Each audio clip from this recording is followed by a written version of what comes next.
จะวุ่นวายจิตใจภายในบ่ห่อเหี่ยวมีศีลธรรมยึดเหนี่ยวจิตใจก็จะมันคงทุกนักจะกลายเป็นเบาถ้าเฮาหูจักปล่อยปรงธรรมะพระพุทธองค์ยืนยงเป็นยาขนานเอก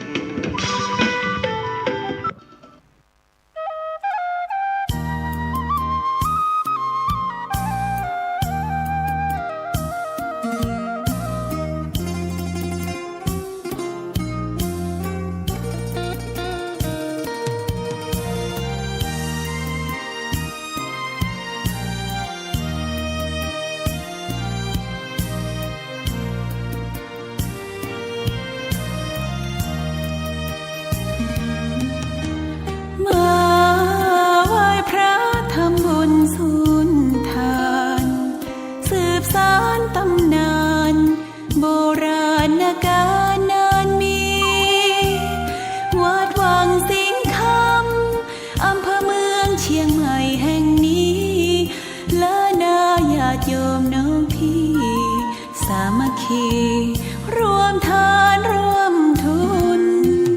วัดวังสิงห์คำรู้กันทั่วคอนพระครูวิสิทธิ์ศิลาภรณ์เทศสอนให้พรเกื้อกูลเจ้าคณะตำบลป่าแดดหน่อเนื้อนาบุญเจริญพรญาติโยมคุณร่วมบุญร่วมแรงศรัทธาพระเจ้าทันใจคู่วัดวังสิงห์ค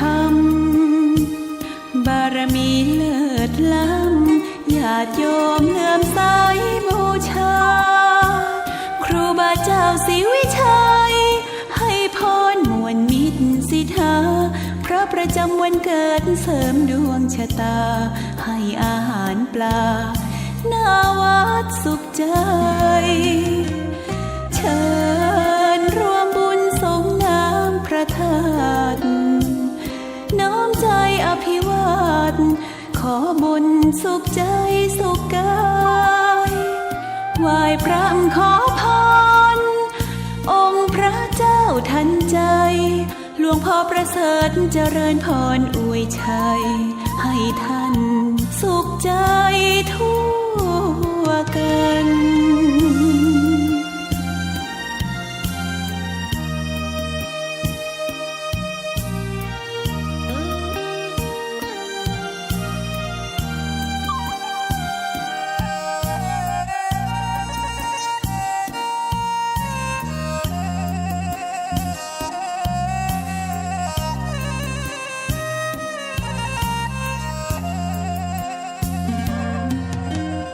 เชิ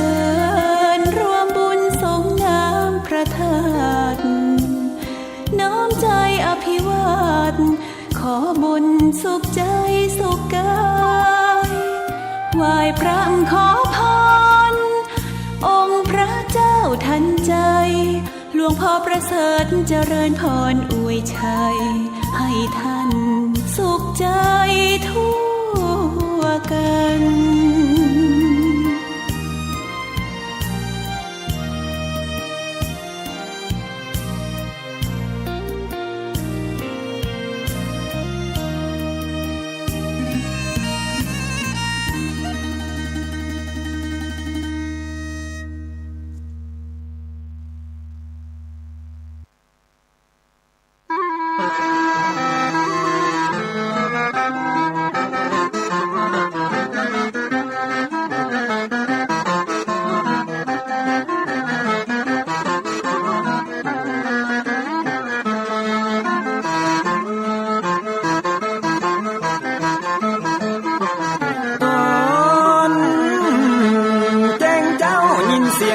ขันก่อนพี่ตะวันจะขึ้นขอบฟ้า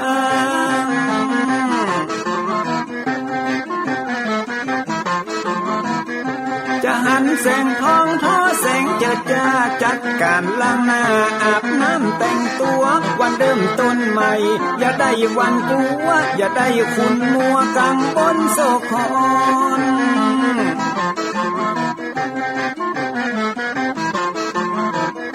อย่าเอาน้ำคุณมาขังคอนอย่าเอาน้ำฮ้อนมาลวงหัวใจฮ้อนอ้วมอารมณ์คุณของตอนฮับวันใหม่นี้น้องของได้น้อมเอานำทำคำสอนของพระชินวรประเสริฐเลิศล้ำ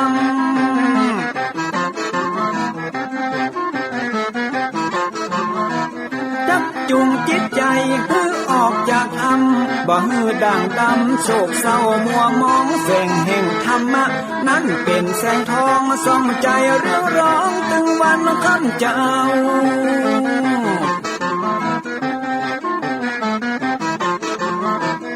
เอาศีลมานำเอาธรรมมาเฝ้าคือจิตใจเฮาจุงเย็นฝ่าฟันทุกเห็นต่อไปหน้าจะบ่ไหววันแต่เนิ่นเจิญพี่น้องมาฟังรายการธรรมะเบิกบานตอน6 โมงเจ้า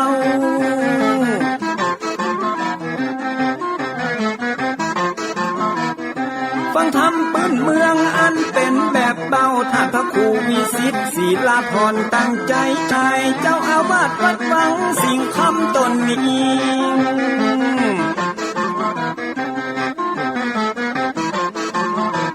อนุรักษ์ของเก่าล้านนาก่อนกี่คือลูกหลานเฮาตีเกิดมาใจกันรักษาของดีเก่าเกลือได้อยู่กู้ถิ่นล้านนาฟังเหมือนไม้สลีอันมีไม้กำเหมือนเสืออยู่ธรรมดงดอยคุณเขาสุขของมนุษย์ยิ่งใจหมู่เฮาสุขที่ได้เอาธรรมะห่มตุม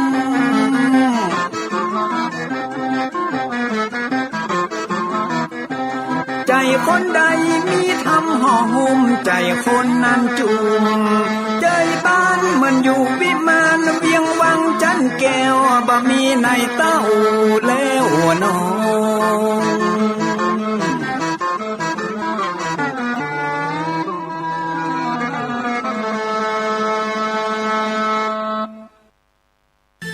ก็ขอ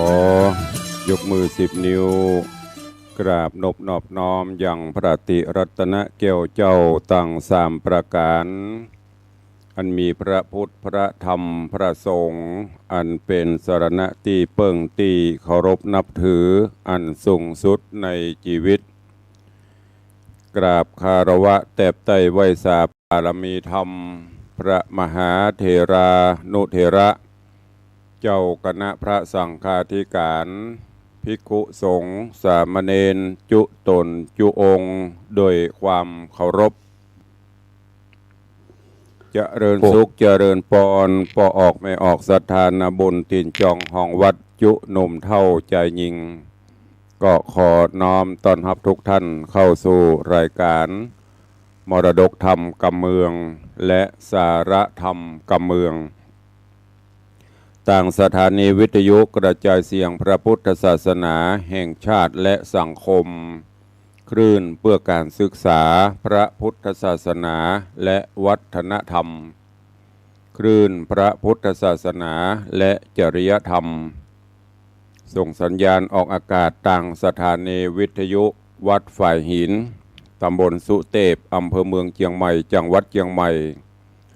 ในระบบคลื่นความถี่ FM 104.50 เมกะเฮิรตซ์สถานีวิทยุคลื่นพระพุทธศาสนาและจริยธรรมในความอุปถัมภ์ของมูลนิธิพระบรมธาตุเจ้าดอยสุเทพส่งสัญญาณกระจายเสียงในระบบคลื่นความถี่ FM 96.0 เมกะเฮิรตซ์พร้อมกันนี้ก็ขอยกมือ10 นิ้วกราบถวายการต้อนรับและเจริญพรต้อนรับ ครูบาอาจารย์ท่านเจ้าพระเจ้าประสงค์องค์สามเณร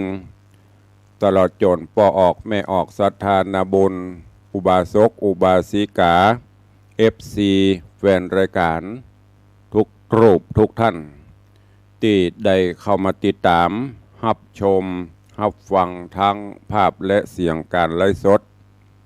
ทาง Facebook ไลฟ์ของสถานีมรดกธรรมวัดวังสิงห์คำ Facebook ไลฟ์ของธรรมะคลายเครียด Facebook ไลฟ์ของธรรมะภาคเหนือ Facebook ไลฟ์ของอาจารย์พระครูสมุวิศวัตรวรกิโจ Facebook ไลฟ์ของทีวีวัดฝ่ายหินตลอดจนหน้าจอ Facebook ไลฟ์ของ FC ญาติธรรมแฟนรายการทุกท่านที่ได้เข้ามาแล้วก็เมตตาแชร์เสียงธรรมแชร์เสียงบุญนี้ไปยังกลุ่มเพื่อนๆของท่านกราบขอบพระคุณท่านผู้อำนวยการสถานีเจ้าหน้าที่ช่างเทคนิคทุกสถานีขอบพระคุณญาติธรรมทุกท่านที่ได้ให้กำลังใจรายการนี้ดำเนินโดยกล่าวกับผมอาตมภาพพระครูวิสิทธิ์ศรีลาภรณ์ตุลงในวังเจ้าคณะตำบลป่าแดดเจ้าอาวาสวัดวังสิงห์คำตำบลป่าแดดอำเภอเมืองเชียงใหม่จังหวัดเชียงใหม่เป็นผู้ดำเนินรายการปะกันเป็นประจำตั้งแต่เวลานี้เป็นต้นไปจะได้น้อมนำเอาเสียงธรรมะแบบปืนบ้านล้านนาภาษากำเมืองมาเทศนาฮือทุกท่านก็ต้องขอประทานอภัยสุมาอภัยสำหรับญาติโยมที่อยู่ในภาคอื่นบางท่านก็อาจจะรับฟังภาษาถิ่นภาษาเมืองเหนือรู้บางท่านก็อาจจะฟังรู้บ้างไม่รู้บ้างบางท่านก็อาจจะฟังไม่รู้เลยก็ติดตามรับฟังกันไปเรื่อยๆฟังวันละนิดวันละหน่อยเดี๋ยวก็จะรู้ศึกษาค้นคว้าไปก็จะเป็นกำไรชีวิตสามารถที่รู้ทั้งภาษาภาคเหนือภาคกลางภาคอีสานภาษาต่างประเทศภาษาอังกฤษเราศึกษาได้แต่นี้เป็นภาษาถิ่นภาษาที่บรรพชนเราได้นำมาใช้ในถิ่นต่างๆอันนี้ตุลุงก็ต้องขอแจ้งให้ทุกท่านตัวเองวันนี้เจริญปอนเจิญปอออกแม่ออกศรัทธานาบุญเจ้าข้าทั้งหลายได้สดับรับฟังเป็นลำดับไปณโอกาสบัดนี้นะโมตัสสะภะคะวะโตอะระหะโตสัมมาสัมพุทธัสสะสัทธะโว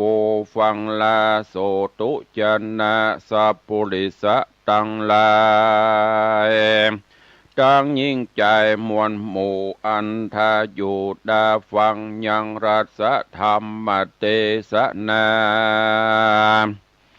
ขันธคาตากะพัญญาขังคากมาถึงยังผูกทวนตี13ตอนปลายและ14แล้วนาขอเจิญมวลหมู่ศรัทธาจุงติดตามถ่อมทาได้ฟังต่อไปไปนานี้และนาในกาลละนั้นนาตังพัญญาแทนเจ้าอันหยาบจาและบรมโพธิสัตว์เจ้าพัญญาข้างคากเราตังก็ได้ใจทางก่อนใดลบลากันโดยสัพพะสิปากุลมนยำต่างๆธนาแทนบาปเศร้าจังไรก็สวาดไปแถมโสดมนนั้นลวดเป็นฝนตกลงโหนต่ำไตเป็นน้ำใหญ่ไหลนอง ปูมเปลือกปองลาดแห่งขนาดนำนะปัดโยธาหนุ่มเทาแห่งนอพระเจ้ามุนีไหลตามนาตีน้ำกวางตังมาจ้างปังไป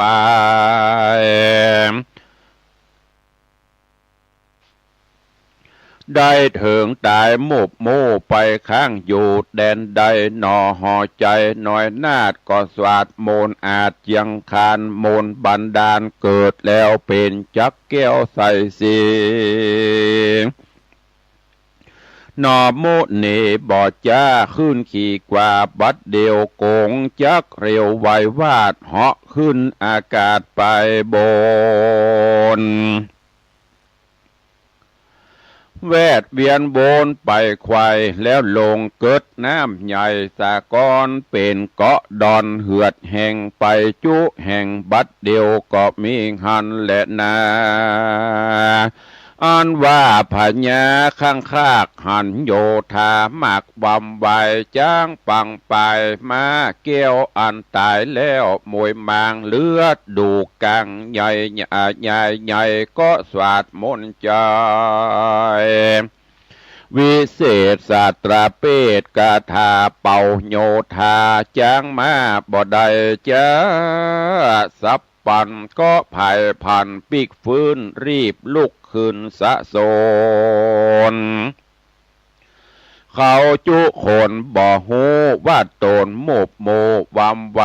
ดังลับตายนั่นใส่ฟันไปไขว้อาณาเผื่อหูมาก็ตื่นบ่แจงชื่นใจตนเขาจุคนหนุ่มเทาต่างก้มเกลาอันจุรีไว้หนอมุนีน้อยนาดบ่ได้ขาดเสียคนก็มีวันนั่นแหละนาอาทะในกาลานอนโสดแทนบาปโหดกาลีซ้ำเครื่องขี่โคดหาวเนี่ยหน้าเมาจังงังกำเอายังถานูอาจยกแล้วหยาดยิงไปเต้าโอบไม่จะเฮ้ยผ่ามั่งยังมาจ้างโยธาแห่งเจ้าบุญนาขังคากลูกธนูหากพัดผ่านกลายเป็นควันมืดกลุ่มบดบังหุ้มไปบนจุมรีปนหนุ่มเทาแห่งนอเจ้าสะทาต่างเววากั้งไกต่างเล่นไตเล่นเหนือมืดลายเลือบ่พรเจนปูมอนปิตาบ่มีมาดังอีสิ่งดังนี้บ่เคยหันเขาก็ปากันมวลหมู่ต่างยืนอยู่ได้หนอมุนีนา น้อยนาดก็สวาดมนต์อาจกะทาเป็นลมมาปะปึงฮืบสะนันกองดินแดนเต้าเมืองแทนบาปใบอันโคดไม่ไปไหน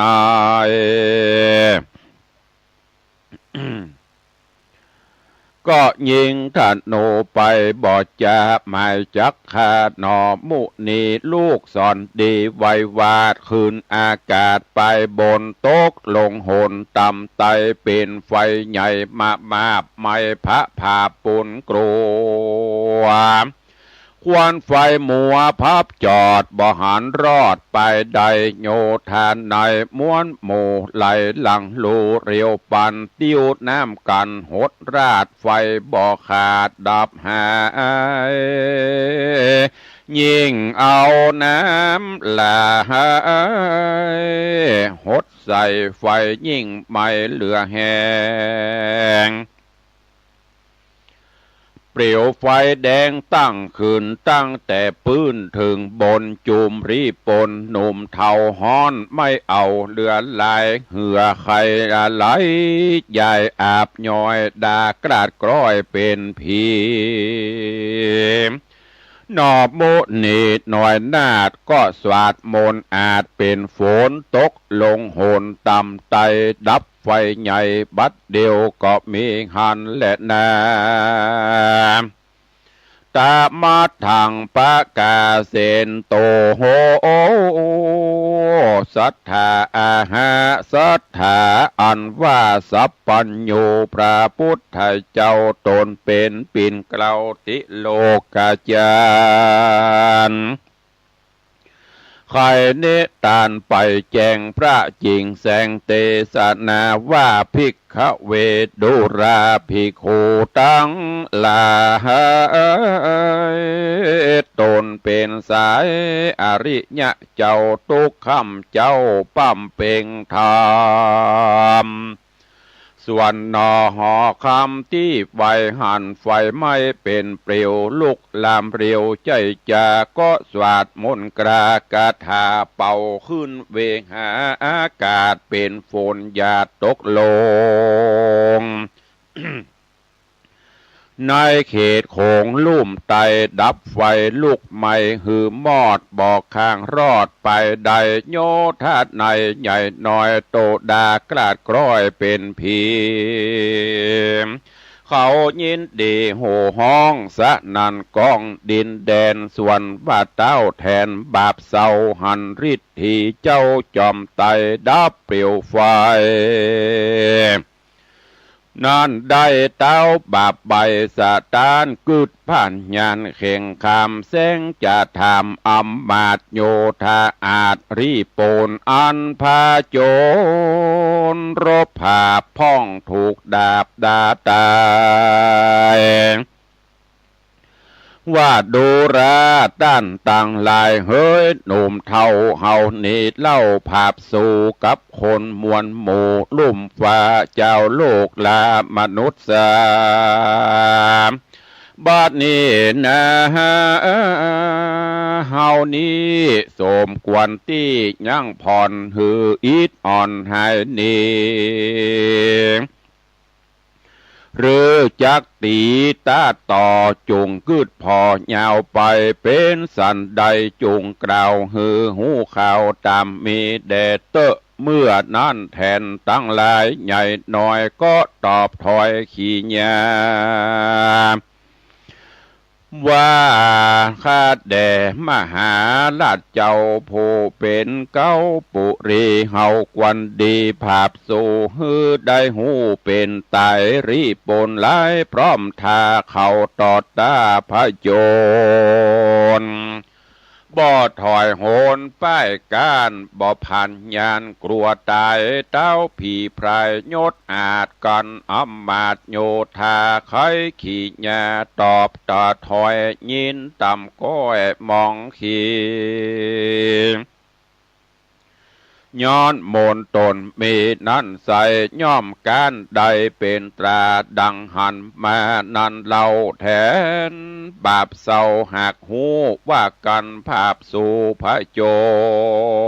รนอตาสะปนน้อยนาดมีโมนอาจเหลือหลาย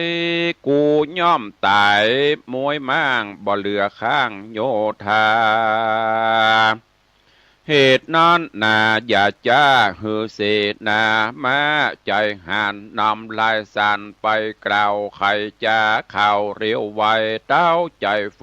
หาวหาดก็โอกาสขี้ยา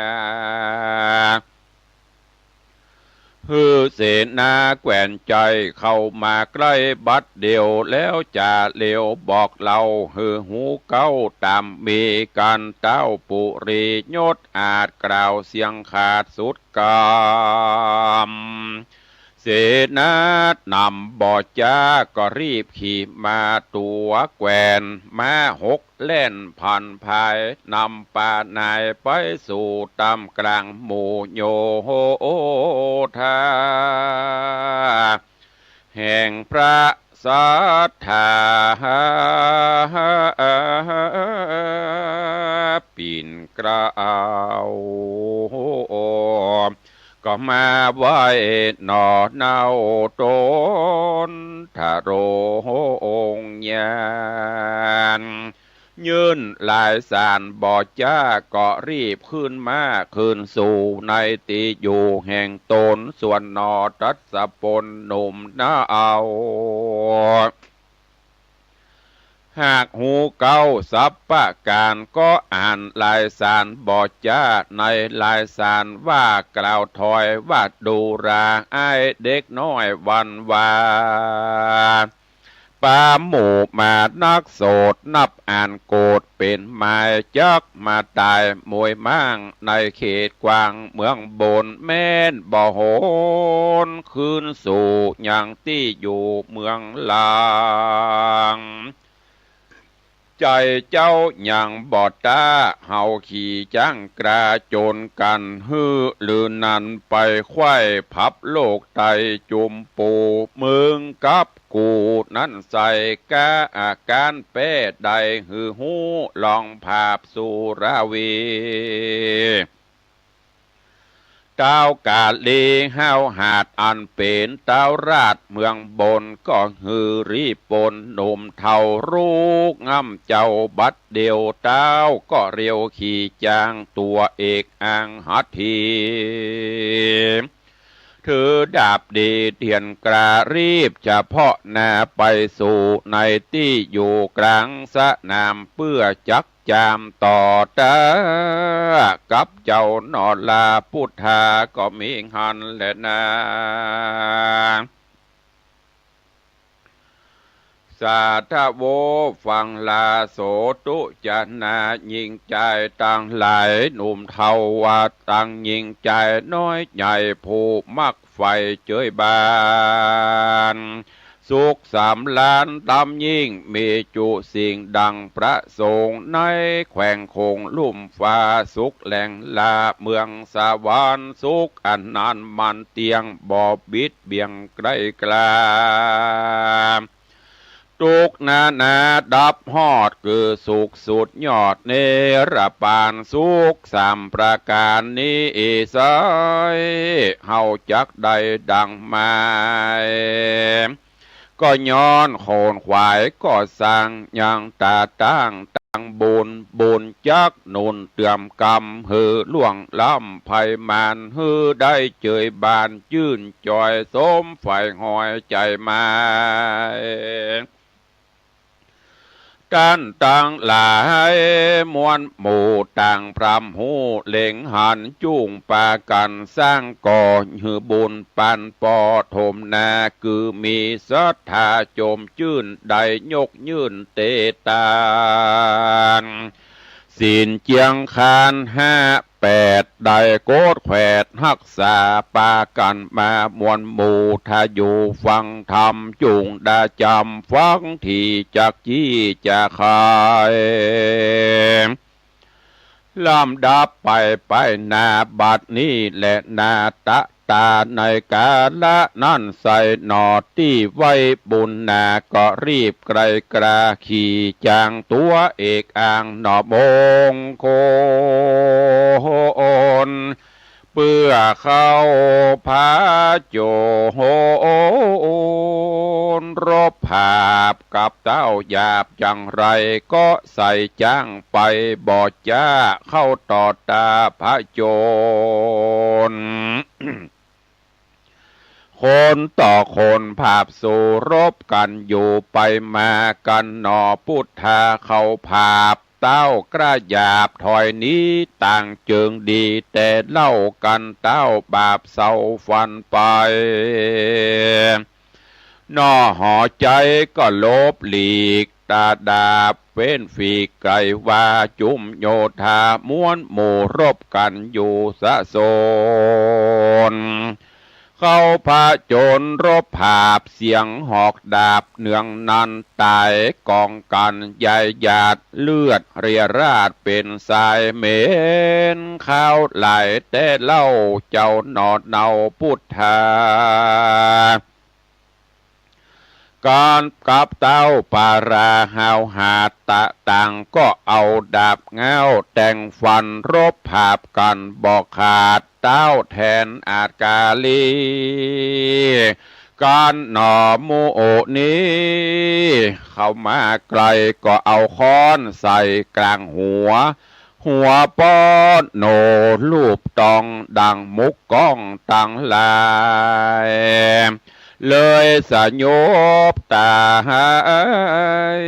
มวยบ้างบนเย่งจ้างเล็งหันเต้าเวสสุวรรณยักษ์ใหญ่เล็งหันใส่บอดจ้าก็สวดมนต์กล้ากะถาเป่าหนอพุทธายอดซอยอันกลาดกร้อยเป็นผีมนเจ้าดีบ่ไรก็ฟื้นใดคืนมาเหตุนั่นนาข้างคากรูปร่างอาจปุ่นกลัวจริงมีหัวโนดังหมูก้องรูปถูกต้องถึงปัจจุบันนี้แหละนาอันดอทะโรงยานยอดซอยหบกับแทนถอยจังไรบ่มีไผ่สะต้านบ่เป้ก้านต่อกันต่างแต่งฟันบ่เข้าคำแต่เล่านำนามอกใบขาบาดใส่หอยบ่อใหญ่หันลายโยธาลายมวลหมู่อันภาพสู่แต่งฟันรบภาพกันนันโสดต่างร้ายโหดใจฝ่ายพ้องตายไปมวยมั่งตีเหลือข้างนั่นใส่ก็หล่อใส่หากันเอาดาบฟันแต่งฟาดบทใดขาดสะโซนโกลาโห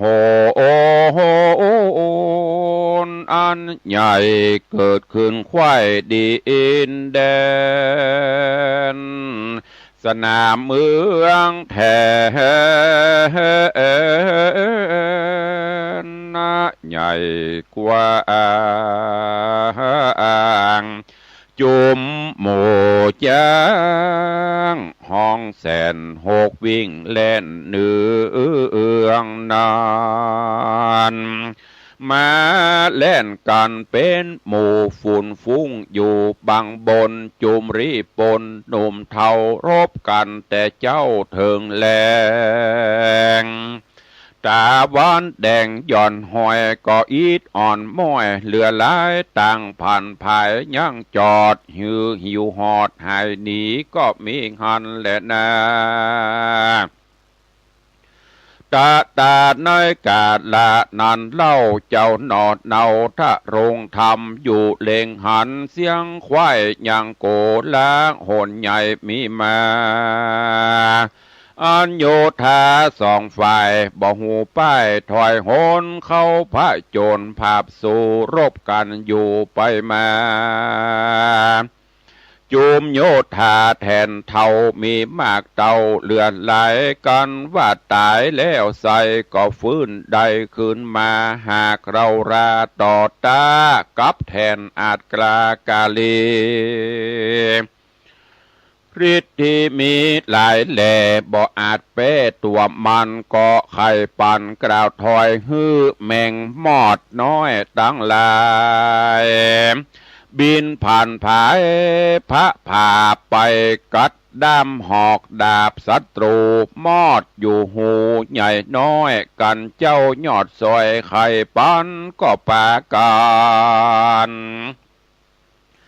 มวลหมู่บินไปสู่โยธาแห่งแทนปาลาใจหยาบแล้วกัดด้ามหอกดาบเร็วไวอาวุธใดน้อยใหญ่ก็คบกัดจีไข่เป็นหูขอเงาดูควายจอดก็ถูกแมงมอดคบจีบ่หอนดีหักขาดตัวตังด้ามสีนาดปืนไฟก็หักไปเสียงควายก็มีหันและนาปูนนาตีวาเสกันรอดบรรลุนรุ่งเจ้าแทนบาปเศร้าปาลาก็ฮือโยธามวลหมู่ลูกภาพสู้เร็วปันเขาปะกันบอดจ้าถือดาบกระเร็วไวต่างสงสัยบอดน้อยอันด้ามดาบหักย่อยเป็นพงการว่าแทนเหลืองมวยม้างที่สนามกวางนันเล่าก็มีอำมาตย์เก่าชื่อแทนลอมีลำคอวะวากเป็นขี้ขากเต็มตัว ใจดำมัวหยาบจากขี่จังกล้าตัวมาหันแทนเหลืองกล้ามวยมางก็ใส่จ้างตัวอาจหล่อใส่จางราดตัวดีแห่งหนอบมุนียอดซอยแล้วกล่าวถอยขี่ยาว่าอายเด็กขาหนุ่มเท่าจูงมาต่อตาแต่งฟันรบภาพกันหือหูว่าภัยจักอยู่จักไปกูแก่นใจไม่มาดมาหลายจาดเมินนานแล้วแก่แล้วแทนรอหานหยาบจาก็ใส่จังกระพัดผันจ้างหนอหอจันน้อยนาดก็บอกขยาดเกรงกลัว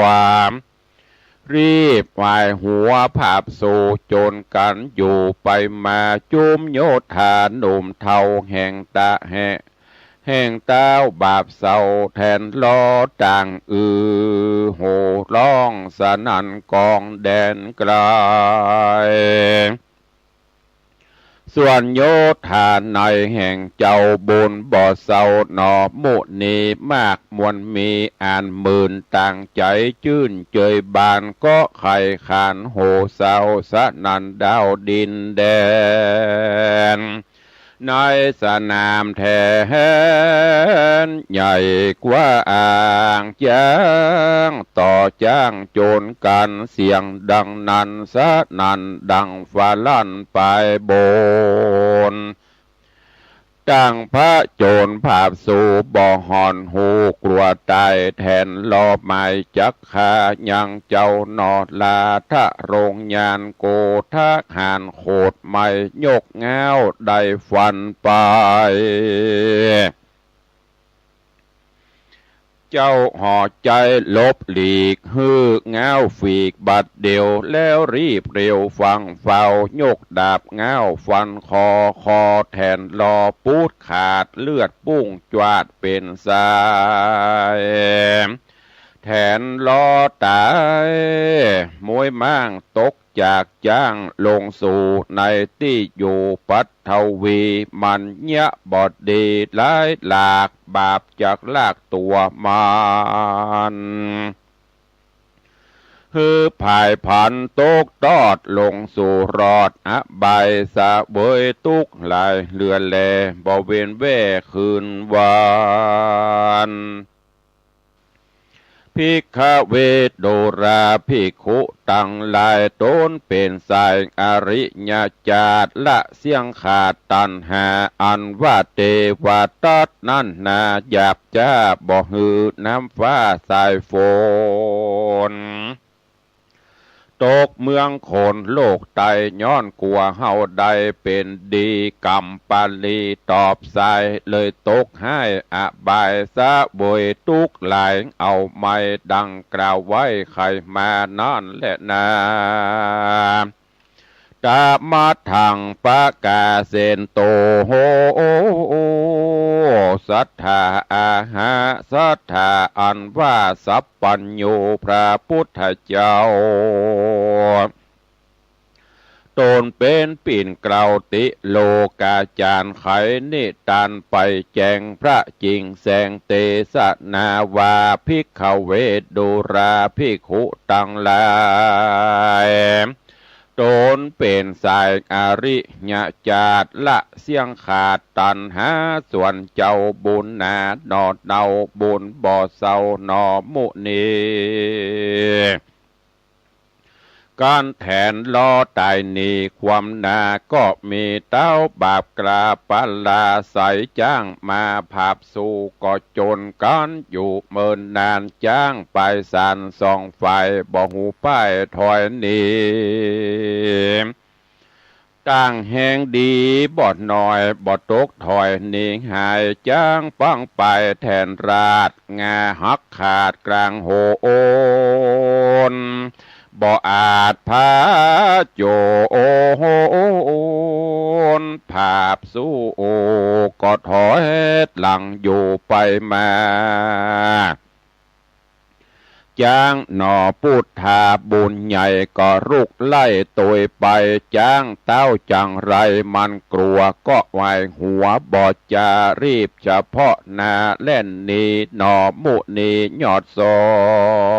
ยเกิดร่ำถ้อยไปมาว่าโตนเรารานี้เล่าป่าอำมาดเก้ารีบปนมาเมืองบนจันฟ้าเพื่อต่อตารบภาพกับแทนยาปารา รบกันมาหลายหลากเดือนหนึ่งหากยังไปรีปนตายนักโสดนับอ่านโกดเป็นตราซึกนี่นาบ่อร้ายเฮาเตี้ยงภาพใดเดียวลีดังโบราณมีแต่เนิ่นจะบอกเอิ้นไข่ปันหือได้หันและหูว่าศึกมีอยู่ไปนอกเฮาพอออกหันสายการโคนใดหูหลีกศึกย่อมฝีไก่โหนส่วนศึกคนโลกใดอันซ่อนไว้ในตัวปูนดีกลัวใจจ้าคือฮ้อนหายกว่านำนาอันว่าศึกปลานั้นเล่าจักบอกเล่าไข่ปาน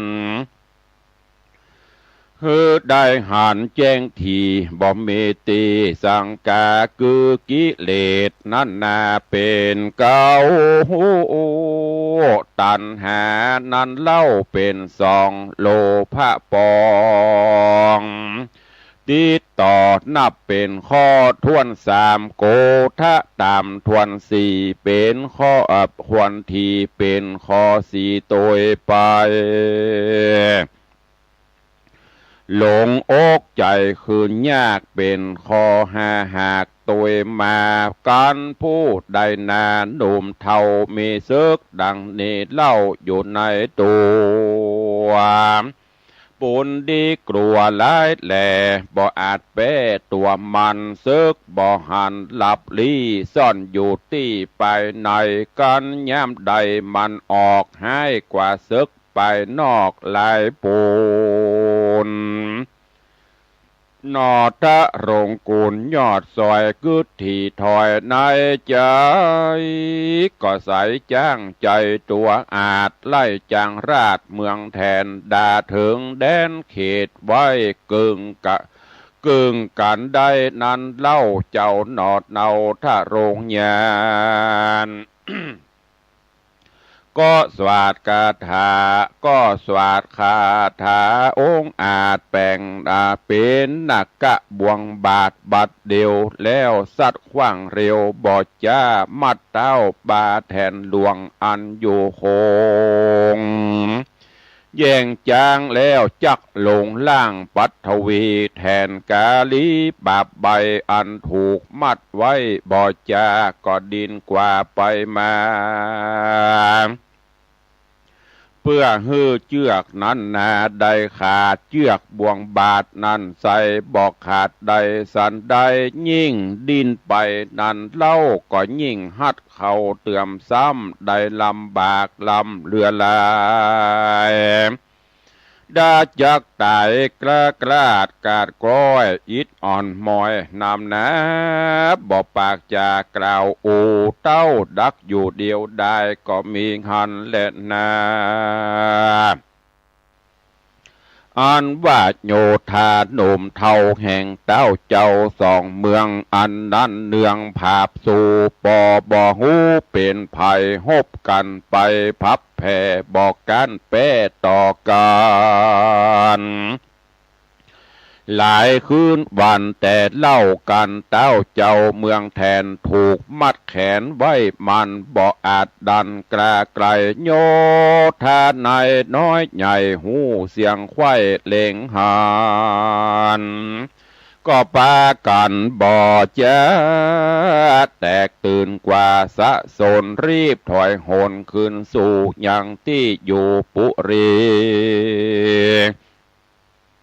เล่นกันนี้สะสาวพ่องโลมเต้าวำวายเขากลัวตายมวยมอดกันไปรอดถึงเมืองอำมาตย์เรื่องผู้ใหญ่อันใส่ไว้ต่างตา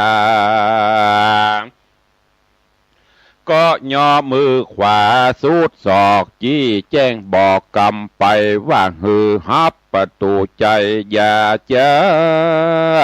เหี่ยวสึกกระตุยมาอย่าละสาปะมาตละอย่าละเว้นขาดเว้นยามจิไฟตามแจงส่องไว้ตามจ้องกองต่างตามหอขวางน้อยใหญ่มียามไว้หักษาโจมเศษนาหนุ่มเท่าฟังอำมาตย์เก้าไข่ปันก็ปากันตั้งหมู่ปฏิบัติอยู่บัดเดียวก็มีหันและนาตาในกาละนันเล่าอำมาตย์เก้าต่างตาต่างโยธามวลหมู่กันมาสู่เวียงใจก็กระไกรบ่อจะปล่อยจางมาสะสนเครื่องครัวตนละไว้ตามต่างไตมักกาก็มีวงสาพี่น้องอันเกี่ยวของกับตนรีบเรรนฮับต้อนส่วนนางน้อยอ่อนพระลิญญาอันมีสามีกากลิ่นกู้ก็ป้าไปสู่เฮือนตนกำกลางวนจ่องหอยก็กราดกร้อยหนีหายย้อนผัวบดตายพรากนาได้ปีกกว่าคืนมาเจ้าพระจาใหญ่น้อยต่างกล่าวถอยจาทามใครฮือใครหูความสันทีถึงอันตี้ภาพสู่กับมวลหมู่เจ้าไตว่าจากมีไผ่มวลมวยมอดบ่ได้รอดคืนมาเขาก็จะบอกเล่าตั้งแต่เก้าสุดไปว่าไผ่บดตายมุบมูได้คืนสู่จุคนยังแต่ตนเต้าราดลุถูกนาคาบวงบาทมัดไว้ออกบดได้เป็นตรา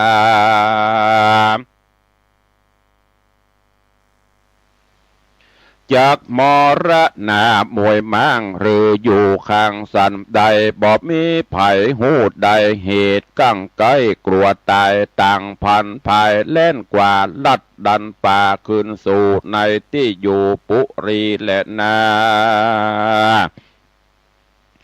จังสุดว่าในกาละนันเล่าแทนหนุ่มเท่าต่างหลายต่างยิงใจมวลหมู่กันเขาหูขี้แยม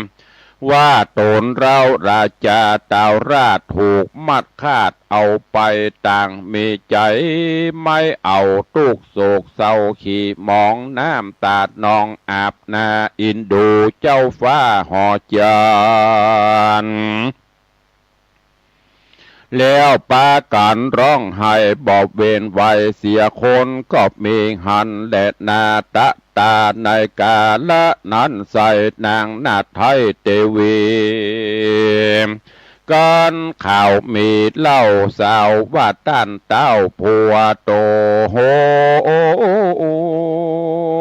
นอดัดสะปนน้อยนาดเอานาคบวงบาทมัดไว้ป่าหือใดเครื่องขี่จักให้ดีบ่หูนางกลิ่นกูจะญายินโศกาไม้บาดน้ำตาหยาดลำไหลริร่ำไรกล่าวถอยมีบอดน้อยหลายประการว่าโอยนอตนผู้บ้านผัวจะเอา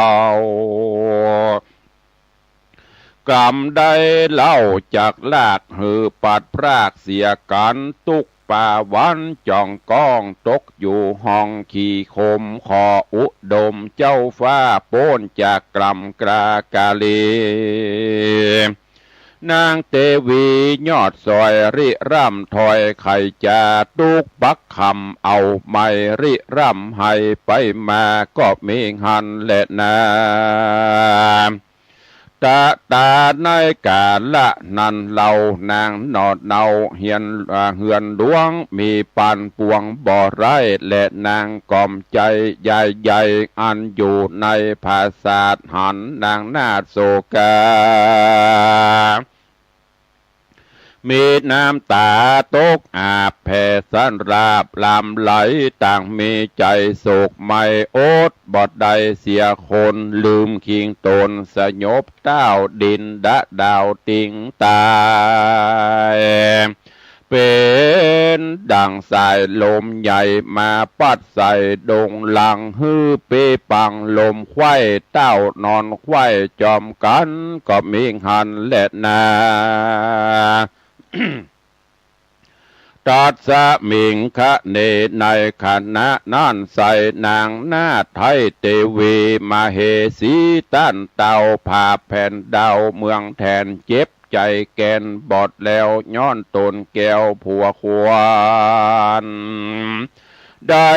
ปัดกันกราบรากย้อนศัตรูหากป่าไปนางหอใจหันใส่นางยังนางกอมใจเหือนหลวงมีปานปวงหลายแหล่นอนกองแผ่จอมกันก็ไข่ปันเป่าห้องสะนันกองแดนไกลว่าสู่เหยไว้อย่าจะคนความนาเป็นพิยาในเบนั้นเล่าเฮอสู่เจ้านำมาจุมเสนามวลหมู่อันเฝ้าอยู่เล็งหันก็ปากันน้อยใหญ่เอาน้ำใส่ตามตัวภาพรอดหัวแล้วฟื้นลูกนั่งคืนเจียนจาก็มีหันและนานิทิตังขีญาสังวันนาวิเศษจะห้องเหตุคันทคาตะกะพญาข้างคากผูกทวน14ก็บังโกมโสมเรสเดชกับญาติโยมท่านสาธุชนทั้งหลายวันนี้ขอความสุขสวัสดีจงบังเกิดมีกับญาติโยมศรัทธาทุกท่านอยู่เย็นเป็นสุขจุ่มเนื้อเย็นใจขอให้มีสุขภาพพลานามัยสมบูรณ์แข็งแรงเหมือนกันจุตนจุองค์จุผู้จุคนเนอจัตตาโลธรรมาวัฏันติอายุวันโนสุขังปะลัง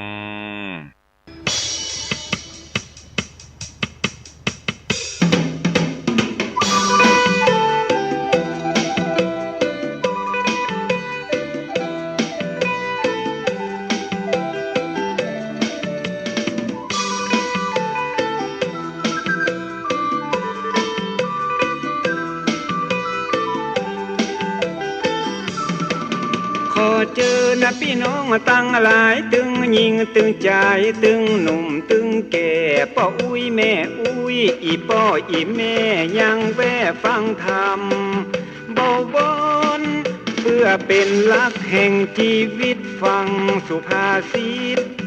คำสอนโดยพระครูพิสิทธิ์ศีลาภรณ์เจ้าคณะตำบลป่าแดด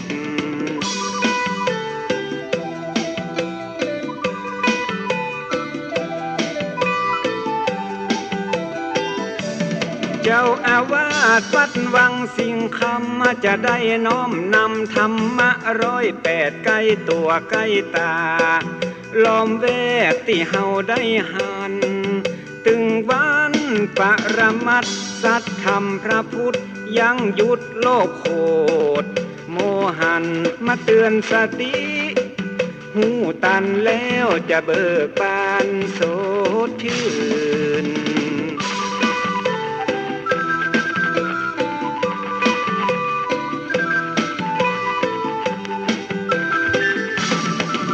คนดีมีศีลธรรมเหมือนมีเงินปันเงินหมื่นมีศีลบัตุกขมขืนมีทำใจบ่อ่อนแอข ขาดศีลเหมือนปลานินติดเบ็ดขาดธรรมเหมือนปลาเสด็จติดแห่ฟังธรรมเอาธรรมะดูแลถือศีลเอาศีลยึดเหนี่ยว